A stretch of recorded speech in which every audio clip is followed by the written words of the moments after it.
Well, hello, everybody. Good afternoon, and welcome to my live interview today. It's Lynee with Interview Like an Expert.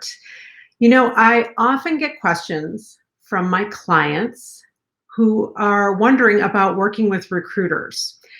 They often ask me something like, how can I work with a recruiter if I'm looking for a job? And as we know, there are a lot of people out there looking for jobs these days who are out of work. And so I thought it would be a great opportunity to speak to an expert in the field. The truth is that the world of recruiting has changed over the years. And I thought we need somebody who's an expert to demystify this for us and give us a clear understanding of the recruiting industry and the different types of recruiters and how it all works. So today I'm bringing you an interview with Mary Olson-Menzel. Mary is the president and the founder of MVP Executive Search, which is based in New York City, and they serve corporate and individual clients all over the country. So today we're going to give you an overview of the three different types of recruiting firms, including staffing agencies, contingency recruiters, and executive recruiters or retained search. And I'm hoping that this is going to provide all of you with some new and valuable information that will help you better understand this world and understand which, if any, of these models may be useful or accessible to you as you search for a new job. So Mary, welcome. Thank you for joining us, and thank you for taking time out of your busy day to be with me and help this group understand the recruiting world a little bit better. Thank you, Lynee. It's always great to be with you, and I'm honored to be here and speaking with you today. Oh, it's great to have you. Mary and I did a workshop here in Chicago. She was in town last November. So we worked together before. We love working together. This was a great excuse to work together again. So like I said a few minutes ago, Mary, many people, but especially those in more white collar or professional roles, have questions about recruiters. And they seem to think that working with a recruiter might help them to find a better job or maybe find a job more quickly, for example. But like you and I have discussed, the world of recruiting doesn't quite work this way. So how about we start with you giving us a brief overview of the recruiting industry, and then I'd like to just dig in and get a little bit of an overview of each of the different models one by one. Great. Sounds good, Lynee. So when you're thinking about contacting a recruiter, truly you want to be thinking about casting a wide net, right? So a lot of people think there's a myth out there that somebody thinks I can hire a recruiter and they'll find me a job. It doesn't work like that. And so, the way to think about working with a recruiter is that you want to cast a wide net and be on the radars of many different recruiters and the recruiters that are actually specializing in the world that you're living in and working in. So I'm just going to jump right in and kind of give you the idea of who these recruiters are, what role they play in the job search, and what type of individual should go to each different type of recruiting firm. Okay. So there is a staffing firm. Staffing firm is very much when a company is looking to do high volume hiring. If they're looking for auditors or call center people or administrative type people, a lot of times that would be where you go for staffing. Gotcha. Okay, so this is like maybe an accounting, right? Account temps I've seen, or Manpower, or Kelly Services, or maybe a couple of those larger those companies that pop to mind that are kind of national in scope.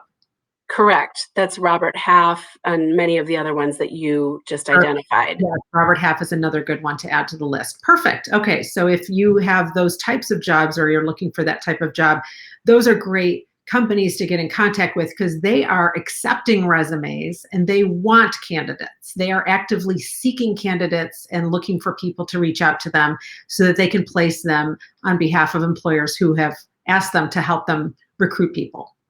Yes, and you brought up such a good point, Lynee. So a recruiter is hired by the organization, not by the individual.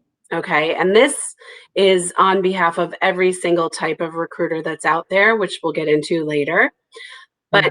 what is happening is a company has an opening for an account, let's say.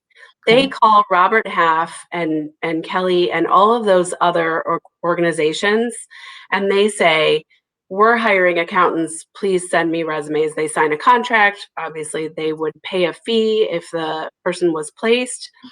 But it's the company that is doing the search and then the recruiters that talk to people on that company's behalf.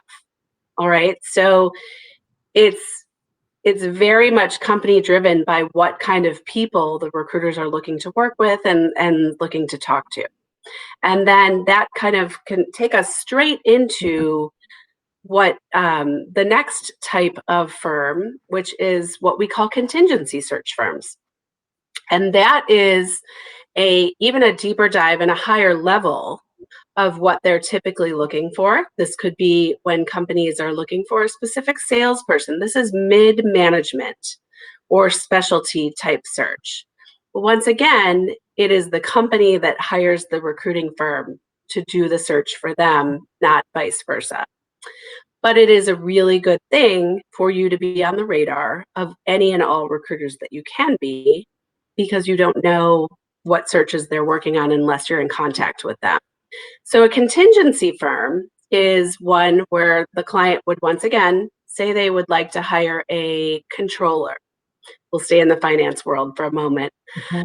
They'd like to hire a controller, and so they put it out to several of their trusted firms that they believe in and work with. And then those firms go up against each other to Mm. provide the right candidates to this company. So you're still up against a lot of different candidates when it comes to working with a recruiter, but it's nice still to be on the recruiter's radar regardless. Great. So let me pop in and just mention something about contingency. And again, I guess it's not super important for candidates to know this, but sometimes it might be interesting for them to know. So, as a candidate, let's say, well, I want to build a relationship, or like if somebody calls me, I want to be on their radar. Like you said, they happen to be recruiting for, let's say, sales, right? I mean, that's the profession I was in for many years. So, they contact me and say that they're interested in speaking to me, they have a role available, would I be interested? So they, in the contingency world, are one of many recruiters working on this role, or a number of them, a handful, whatever it may be. So what's interesting, I guess, for our audience to know is that when you're a contingency recruiter, the company hasn't paid you to do that search. You get paid once you bring the candidate that they hire to the table. So they cast a wide net with their recruiter base, and they a company thinks that that's a great way to identify lots of talent, right, and review lots of talent from a number of different sources in order to find the best fit. And the only person who gets paid in that scenario is the company that ultimately brings them their one hire, correct? Correct. So Okay. it's very, very low risk on the client company side and high risk on the contingency recruiting side. So they could present 25 clients and somebody else, a competitor, could end up placing somebody there. So it's a numbers game. There's a lot of conversations to be had before the hire is made. Right. So I think this is where people they feel like they don't understand the recruiting process, because they're like, this person talked to me, but then I never heard from them again. And it's because they may be a contingency recruiter. They may be somebody who's just evaluating talent very quickly and trying to move on to the next. If they speak to you or me and they say, she's got this, but she doesn't have that, I'm on my way. That's it. They're not spending more time with you, because that initial phone call is their opportunity to kind of assess, do I want to present you? Are you potentially somebody who's going to get hired and make me money? So they're really working fast and working with a lot of people, like you said, high volume. So anyway, it's interesting, and I think as a candidate, if you want, you can certainly ask: Are you guys are you a retained recruiter, or are you a contingency recruiter? And but even if you know that in the background, you will kind of be able to tell behavioral, I think, differences. So that may lead us into kind of really what you do, Mary, right? That you have your own firm that you've had for many years, and a really successful firm where you do executive recruiting / retained search. So why don't you talk about that model and how it's a little bit different, or I guess a lot different than contingency recruiting? There's some similarities, but there's some big differences too. Yes, definitely. And yes, we have been doing executive search, coaching, and leadership work for almost 8 years now, or a Mhm. little over, actually, a little over 8 years now. Yeah. And, the model for a retained executive search firm is very, very different in that when a client hires us, they hire us exclusively. Mhm. Okay. And some names of search firms that maybe some people in your audience have probably heard of are Korn Ferry and Russell Reynolds and Spencer Stewart, Mhm. Heidrick and Struggles. Those are some of the big global ones. Yeah. But we are a boutique. We do Mhm. the same thing, just in a very high touch way. And so when, let's just say, ABC company hires us and they say, we would like a chief marketing officer. They sign an exclusive agreement with us, and I put a team of recruiters on the search to really go to business and make sure that we're just shaking all the bushes and making sure that we're out there networking and contacting all the right people at the right levels. But we also Mhm. operate on, in accordance with the organization. So we are almost an extension of ABC Company, getting to know Mhm. their culture, getting to know exactly what they need, all the nuances outside of just a resume in this executive. So it's much higher touch. And the way that recruiters get paid on retained search is they get paid a third of the fee up front. They get paid the second third of the fee after 30 days or after specific deliverables of Mhm. candidate slates are given. And then they get their final third payment upon hire. And that kind of locks the client and the firm in together in almost a really nice, dedicated relationship so that everyone we're talking to, we're thoroughly vetting in the same way. And you know that even if it's an internal candidates get thrown into the mix to get vetted in the same way. So everybody's on an even playing field, talking to the same people before a decision is made for an organization. So hopefully that helps people understand a little bit more too. Yeah, I mean, I think that, a few key things, if I may, with executive search is when we talk executive, it's high level, to your point. The reason that a company is going to hire your firm or any of those other firms you talked about is because they either don't have the staff or capacity um, to handle that role. High level, C-level roles, executive leadership roles, they're a more nuanced role to hire for, and you need a different skill set. And if you have recruiters on staff, but most of their time is spent, let's say, hiring salespeople or mid-level managers, it's a different process with those high-level executives. So I just want people to understand the reason that a company is investing with somebody like Mary's firm is because she's offering a specialty service that their company just may not need every day. They need it when they have executive openings. So, and again, for most of us, even myself, the highest level I ever worked at was a director level, and I barely talked to recruiters. I mean, I feel like, if I'm not mistaken, this is like VP, maybe even executive VP and up, and C level for sure. So these are high level executive roles for the most part. I'm sure there's some exceptions maybe you could share. I would guess that also in the cases of very difficult specialty kind of roles where somebody has to have a very specific skill set, and there's not a lot of them. There's a lot of salespeople. There's a lot of people who can do marketing, but there's not a lot of people who maybe have a specific technical background. And so sometimes a company might need to retain a firm in that way as well, right? Exactly, exactly. And that can go across the board though too, Lynee. I mean, there's even expertise, a lot of expertise in the contingency side of the business as well when it comes to specialty. I think contingency firms really thrive with the Mm. tech and the finance and that kind of thing because of, you know, how they can really dig in and create a specialty. Ours is much more even general management, right? We definitely have a sweet spot of sales and marketing, which, is I always love doing those searches because the people are really fun to talk to. But we really are much more general management. So if we have a client, one specific client in Chicago, we placed their head of communications, their head of marketing, their head of sales, their head of international business, their head of media relations, so they come to trust us because we get to know them very intimately as a client.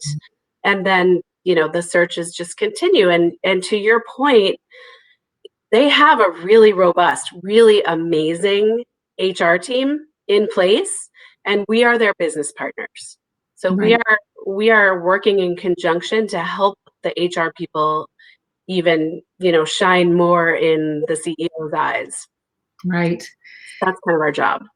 Well, that's great. I think that so that's one other thing I think that's important for me to just reinforce for my audience, our audience, is that oftentimes because of the nature of recruiting, there are some levels of specialty. To your point, you are general management, so you might be able to recruit across a bunch of different management level roles, senior management roles. And to your point, also, a contingency recruiter might specialize in financial services or might specialize in digital media or specialize in media sales, whatever it may be, where they want to be known as a go-to recruiter. So what the recruiter in those cases does is builds up a network of contacts, a network of potential candidates all the time, regardless of whether they have a job that they're hiring for. I have a friend who had his own firm and he was doing that, right? Focusing on digital media and I think, media companies in general, which obviously is a tough group right now with all the challenges that they're experiencing. But if people needed to call somebody, he would have a Rolodex, right, of people who are actively working in that field and who might be willing to move if an offer was a good match for them. So this is kind of how the world the world of recruiting works. And I just want people to sort of understand each person's a little bit different, each recruiter's different, each company's a little different, but there do tend to be some specialties, right? Whether it's with, like you said, mass hiring on the staffing firm side, or whether it's on specialty roles or categories and contingency, or with you at more of the executive level where you are really becoming a partner with that company. And maybe you hire for work with them on one role, but to your point, you can grow into a relationship where you hire for many roles because you understand their culture and what they do. And you found people who have been a good fit company, so they keep coming back to work with you. So one thing I thought would be interesting to talk about here at the end of our conversation. So now we kind of have given people a lay of the land. And you talked about trying to build relationships with recruiters. And I think that for regular people, even for me, I was like, I could look up some of these people at these high-end firms you mentioned earlier, but they didn't want to talk to me because I was too low level for them. So one tool I, have heard consistently, and you've shared this with me as well, that recruiters use is LinkedIn. LinkedIn is a huge resource database for you in terms of identifying and finding talent. So maybe we can talk just for a couple minutes here about the importance of LinkedIn, how you use LinkedIn and how you view it and how candidates should view it and what they should do to really, I guess, get noticed by recruiters on the platform.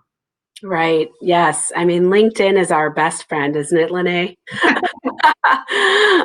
In so many ways. I tell all of my coaching clients that too, that, your your LinkedIn profile has got to be up to snuff. It's even more important than your resume these days. The way that I look at it is a resume is your almost like your business card or your calling card these days, right? There's data out there that says that the average hiring manager looks at a resume for 6 seconds. Huh. I know. So work on your resume, make sure that it is, has all the right buzzwords and terms and it's clear and concise. And Lynee's the expert in making that happen for you.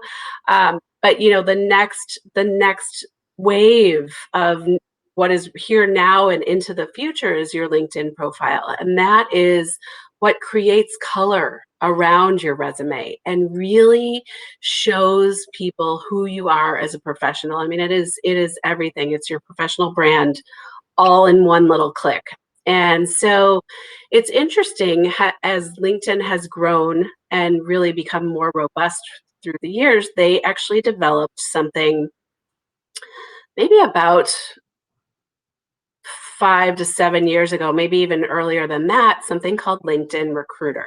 Mhm. And it is it's like gold for us. It Mm. really is. It's a recruiter's best friend.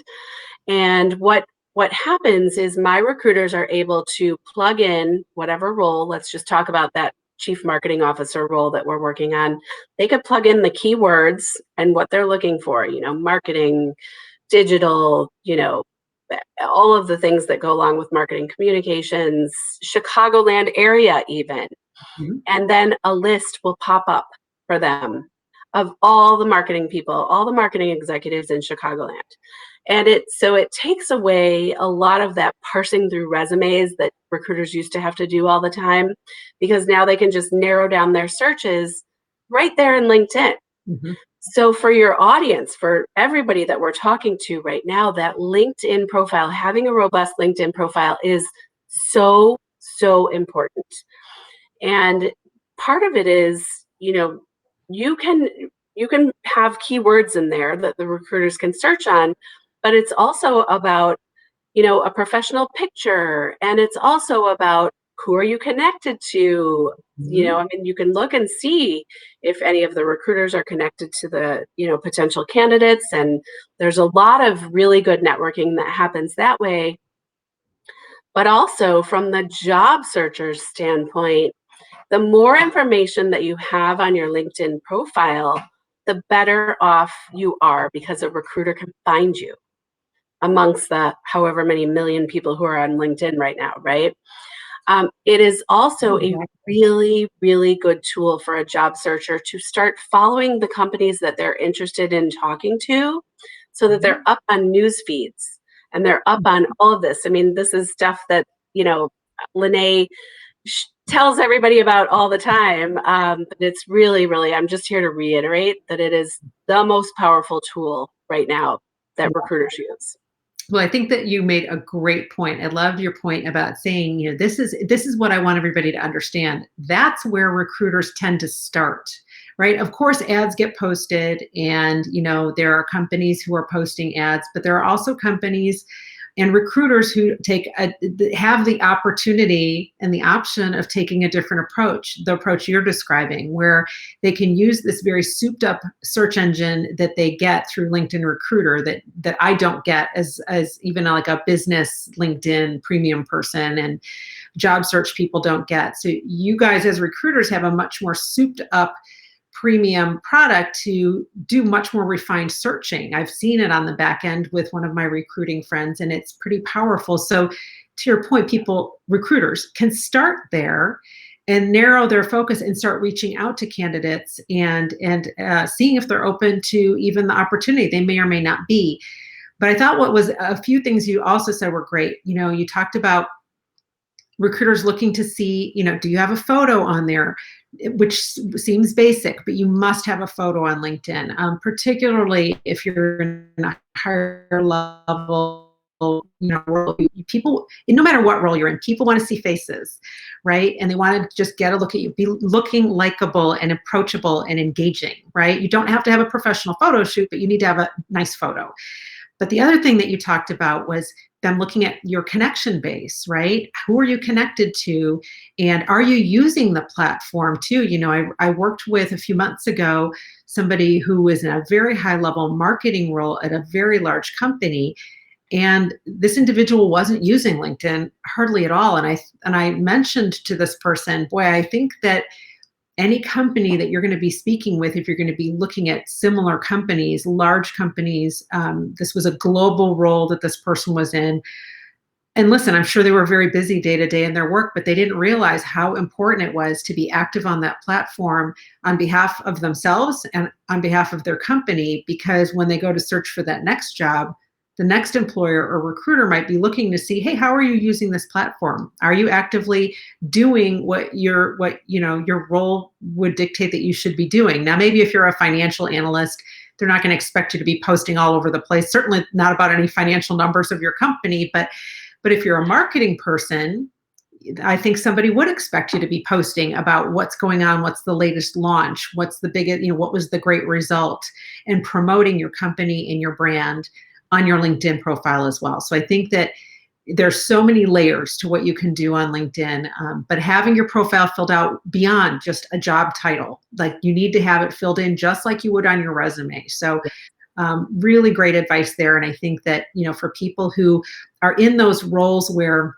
maybe, recruiters aren't reaching out to them right now, one way they can get noticed by recruiters is to really soup up their LinkedIn profile and get it ready and get it supercharged for that possibility. And that's not only the content that you have, but the activity you have on LinkedIn as well, and being active and engaged. So I think that's a great thing to reinforce with people and remind them of, that that's probably one of the best ways that you can kind of get on a recruiter's radar if you can't do it any other way.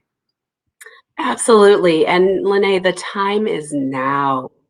I mean, we are all working from home, and this is the time to get your ducks in a row so that you are setting yourself up for success whenever we come out of this. And another thing that I would add for you is, that magic number of 500 plus connections on LinkedIn. To your point, if I'm looking at a business development executive or a sales executive or a chief revenue officer, and they don't have 500 plus connections on LinkedIn, sometimes clients don't want to talk to them because they say, well, they're in sales. Why are they not networked and connected? Right. So it's so utterly important to really have that LinkedIn profile, as robust as it can be. And the time is now to do it. Everybody who's listening, everybody who's out there, get to work on your LinkedIn profile now if it's not up to snuff. Definitely.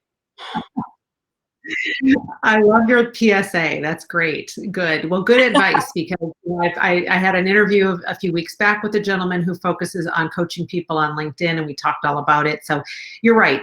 People, it also tends to be something people put off. So this is a good time. People have some more downtime, just whether it's just because they're not commuting or whatever.